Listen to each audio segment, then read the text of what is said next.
A natureza tem várias obras-primas que nos deixam maravilhados, mas por causa dos seres humanos, muitas delas são destruídas. Maravilhas que existem há milhares e até milhões de anos podem desaparecer em questão de segundos, graças à nossa intervenção. Aqui está uma lista de coisas incríveis que não existem mais, porque nos encarregamos de destruir. Número 10. Formação rochosa de Duckbill, Oregon. A formação rochosa de Duckbill era uma atração turística muito popular no estado de Oregon. E por que não seria? Está vendo esse arenito em forma de bico de pato? Muito legal, não é? A formação era tão querida que o Parque Estadual de Oregon decidiu erguer barreiras para que não fosse derrubada acidentalmente. Quando as autoridades encontraram os escombros da rocha em agosto de 2016, eles pensaram que tinha sido por conta da fragilidade, até que um vídeo apareceu com toda a verdade. Estava velha demais? Foi a gravidade? Não, foram adolescentes idiotas sem nada na cabeça. Este elaborado trabalho do vento formando essa rocha ao longo de milhares de anos no formato de bico de pato foi destruído em segundos por vândalos menores de idade. O pior é que até hoje não se sabe quem são eles. E a verdade é que eles estavam cheios de maus exemplos a seguir. Em 2013, Glenn Taylor estava liderando um grupo de escoteiros pelo Vale do Goblin, quando eles encontraram os Goblins de Utah. Esses Goblins ocorrem quando uma rocha mais dura fica sobre uma rocha menos sólida, protegendo a rocha abaixo dela. E ao longo de milhões de anos, a rocha embaixo sofre erosão em outros lugares, formando um pináculo. Eles não podem ser encontrados em nenhum outro lugar do mundo, e se dependesse de Glenn e seus amigos, eles não seriam encontrados nunca mais. Ao invés de admirar o fenômeno, Glenn viu eles como uma ameaça à sua segurança. Ou pelo menos foi essa a desculpa que ele deu na frente do juiz. Estou em dúvida sobre quem é o mais errado dessa história. Glenn, que destruiu uma maravilha da natureza, seu filho, que cometeu junto com ele o feito, ou o cinegrafista David Hall, que achou uma boa ideia filmar tudo e ainda colocar a cara no vídeo. Taylor e Hall foram acusados por crimes de alta gravidade, incluindo 1 ano de liberdade condicional, e uma multa para pagar por placas de advertência, dizendo aos futuros visitantes para deixarem as rochas em paz. Número 9. A Árvore do Teneré. Essa é a única árvore em 400 quilômetros do deserto do Saara, a única lembrança restante da era de um Saara mais verde, servindo como um marco para os nômades durante séculos. Mas parece que os nômades agora vão ter que vagar sem rumo mesmo, pois o milagre dessa árvore sobrevivendo naquele ambiente inóspito logo seria vítima de uma tragédia causada por uma garrafa, ou várias, de bebida alcoólica. Em 1973, um motorista líbio embriagado se chocou contra a árvore mais solitária da Terra, quebrando o seu tronco. Mas policial, aquela árvore surgiu do nada. Sim, literalmente. Hoje os restos da árvore morta podem ser encontrados no Museu Nacional de Níger, e uma escultura de metal foi erguida no lugar onde a árvore estava. Número 8. Pinturas rupestres do Paleolítico. Grotte de Lascaux. Em 1940, Jacques Marçal e seus 3 colegas adolescentes franceses, enquanto procuravam seu cachorro desaparecido, se depararam com uma caverna com uma galeria de mais de 600 pinturas e 500 gravuras em calcário, retratando animais, humanos caçando e signos abstratos. Esta arte foi considerada uma obra de mais de 1000 gerações. Infelizmente, a geração que se seguiu à descoberta nem merecia continuar na Terra. O ambiente único e as pinturas incríveis foram a alegria da comuna de Montignac, atraindo um monte de visitantes. As pessoas visitando o local levavam calor, umidade e outros contaminantes que alteraram o clima da caverna. Isso e as tentativas mal sucedidas de ar-condicionado levaram ao crescimento de um fungo generalizado, que ameaçou cobrir as obras-primas. Em 23 anos após a sua descoberta, em 1963, foi fechada. Ainda assim, para satisfazer o desejo do público de ver as pinturas, o Lascaux II foi inaugurado em 1983, sendo uma réplica elaborada de partes importantes da caverna. O objetivo é apresentar ao público uma ideia da escala e da composição das pinturas sem prejudicar as originais. Número 7. O Mar de Aral. O Mar de Aral, que já foi o 4º maior lago do mundo, agora se tornou o desaparecimento mais dramático do mundo. Na década de 1960, a União Soviética iniciou um projeto de irrigação que desviou os rios que antes alimentavam o Mar de Aral. Desde então, ele só vem diminuindo. A série de imagens capturadas pelo espectroradiômetro de imagem de resolução moderada mostra sua redução dramática de 2000 a 2018. O lago já tinha só uma fração do tamanho original. A seca do Mar de Aral também devastou os pesqueiros e as comunidades que dependiam dele. A água restante ficou cada vez mais salgada e poluída com fertilizantes e pesticidas. Agora se tornou um local assustador, com solo degradado e alguns navios enferrujados espalhados por lá. Em 2005, o Cazaquistão construiu uma barragem em um esforço de última hora para salvar o lago, mas ele nunca se tornaria de novo o que já foi um dia. Número 6. Lago Boyungkak, Camboja. O Lago Boyungkak já foi um belo lago com área livre ao redor, situado em Phnom Penh.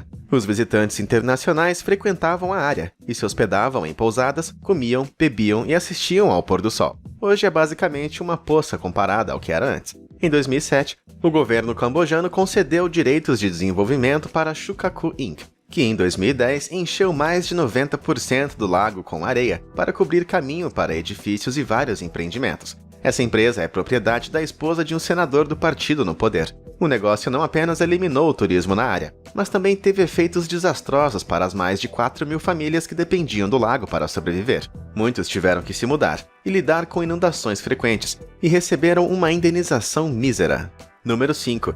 Fairy Shrimp, Uluru, Austrália. Os humanos parecem ser talentosos em destruir espécies inteiras. O que é Uluru? Uluru é um dos marcos mais conhecidos da Austrália, uma rocha criada há mais de 600 milhões de anos e que já esteve no fundo do mar, mas agora fica a 348 metros acima do solo. O que eu tenho certeza que ele não é um banheiro. O Branchinella latsi era um camarão fada raro encontrado apenas nas poças de água de Uluru, e todos eles desapareceram na década de 1970. Em 2009, o professor aposentado de Ciências da Vida Selvagem, Brian Timms, fez algumas pesquisas e chegou à conclusão de que os dejetos humanos de turistas da área eram os culpados pelo desaparecimento da espécie, com as pessoas defecando no Uluru. Uma nojeira catastrófica. O pior de tudo é que o Uluru tem um grande significado espiritual para o povo indígena Anangu da Austrália. Eles pedem que as pessoas não escalem os Ulurus. Sua cultura, no entanto, os impede de interromper as visitas, pois acreditam que as pessoas deveriam distinguir o certo do errado e assumir a responsabilidade por suas próprias ações.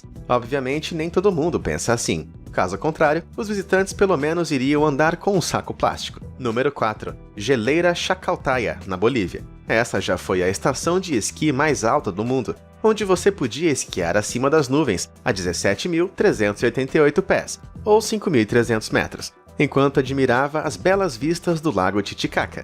Devido aos efeitos das mudanças climáticas, 80% da geleira foi perdida em 20 anos e o restante desapareceu em 2009, 6 anos antes do previsto. A área de esqui, que era um local frequentado por turistas durante todo o ano, é hoje uma cidade fantasma com um prédio abandonado. Não apenas o turismo foi afetado, mas os residentes e seus suprimentos de água locais também dependem das geleiras ao redor.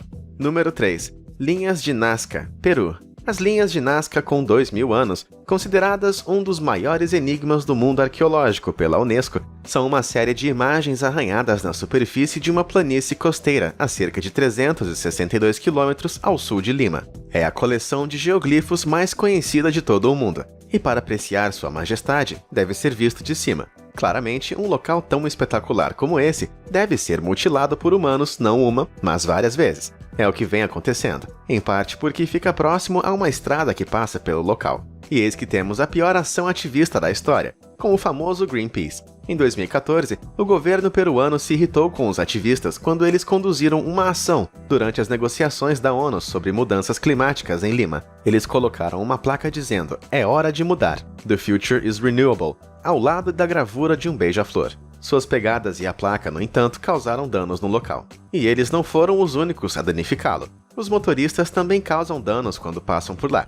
Em fevereiro de 2018, um motorista de caminhão intencionalmente dirigiu seu trailer para fora de uma estrada que atravessa o local histórico e danificou 3 geoglifos. Ele foi preso e deverá ser acusado de atentado ao patrimônio cultural. Número 2. Parque Nacional Torres del Paine, Chile. O Parque Nacional Torres del Paine é o epítome dos belos parques, com atrações como formações rochosas de granito, as geleiras de Grey Dixon, inúmeras cachoeiras e muita vida selvagem. Mas, apesar de ser um belo local com maravilhas de gelo e muita natureza, são tantos os incêndios causados pelo homem por aqui que já é quase uma tradição. O primeiro foi em fevereiro de 2005, durou 10 dias e destruiu 7% do parque. Um turista estava usando um fogão a gás em uma área de pastagem onde acampar era proibido. Então, em fevereiro de 2011, um turista acendeu uma fogueira em outra área não autorizada, mas felizmente a chuva impediu que o incêndio causasse grandes danos. Mas para compensar isso, ao que parece, outro turista causou um segundo incêndio em dezembro de 2011, queimando papel higiênico. Isso forçou o fechamento do parque em 29 de dezembro de 2011 e 4 de janeiro de 2012. Mas essa não foi a última vez. Em 2015, mais 2 turistas foram banidos do parque por 2 anos, quando tentavam iniciar uma fogueira ilegal. Acho que nesse ponto, uma proibição de todos os turistas pode ser justificada, ou talvez eles possam colocar um sistema de combate a incêndio em todo o parque. E antes de revelar nosso número 1, aqui estão algumas menções honrosas. Grafiteiro pinta vários parques nacionais. Chamar a atenção nas redes é difícil. Você escreve um post, publica fotos interessantes para ganhar seguidores e nada. Qual a próxima etapa? Publicar nudes? Comprar seguidores? Não. Claramente, o próximo passo é fazer um tour pelos parques nacionais dos Estados Unidos e deixar murais gigantes do seu rosto em suas contas de mídia social neles. Foi o que pensou Casey Knockett. A grafiteira foi banida de todos os parques nacionais e outras terras administradas pelo governo federal, que representam mais de 20% dos Estados Unidos, e condenada a 200 horas de serviço comunitário por sua arte, em pelo menos 6 parques nacionais. A seguir, Dieba Dende, conhecida como a banhista. Em 2011, uma escultura gigante de isopor flutuante de uma mulher tomando banho foi colocada no Lago Auster, em Hamburgo. Muitos turistas ficaram tão maravilhados com a escultura de 21 metros de comprimento e 2 toneladas que alugaram barcos a remo para dar uma olhada mais de perto e ficaram batendo nela. Essa criação do escultor alemão Oliver Voss era considerada um anúncio da empresa britânica de produtos de beleza Soap & Glory para promover a arte do banho. Ela com certeza chamou a atenção que queria, pois a escultura teve que ser removida após 10 dias. Número 1. Maya Beach, Tailândia. Esta baía pitoresca, conhecida por suas águas cristalinas, areia branca e penhascos altos e exuberantes, serviu de cenário em 2000 para o filme A Praia, estrelado por Leonardo DiCaprio, e desde então tem visto um fluxo massivo de turismo que causou a deterioração do sistema ecológico da baía. A pequena praia passou a receber até 5.000 turistas e 200 barcos por dia. A poluição dos barcos lixo e outros contaminantes causaram grandes danos aos corais ao redor da Baía de Maya. Apesar da evidência clara dos danos causados, as autoridades tailandesas hesitaram em fechá-la, pois gerava uma grande receita. Mas a partir de junho de 2018, ela foi fechada temporariamente, o que dificilmente foi o suficiente para a baía se recuperar de toda a atividade. Assim, em outubro, o Departamento de Parques Nacionais, Vida Selvagem e Conservação de Plantas da Tailândia anunciou que o fechamento iria continuar, até que o ecossistema voltasse à normalidade. Infelizmente, isso pode levar muitos anos e vários voluntários estão trabalhando para tentar reabilitar a área mais rapidamente. Então, você acha que as pessoas flagradas destruindo essas atrações devem ser punidas com mais severidade? Ou você acha que tiveram o que mereciam? Conta pra gente nos comentários abaixo. Obrigado por assistir e até a próxima!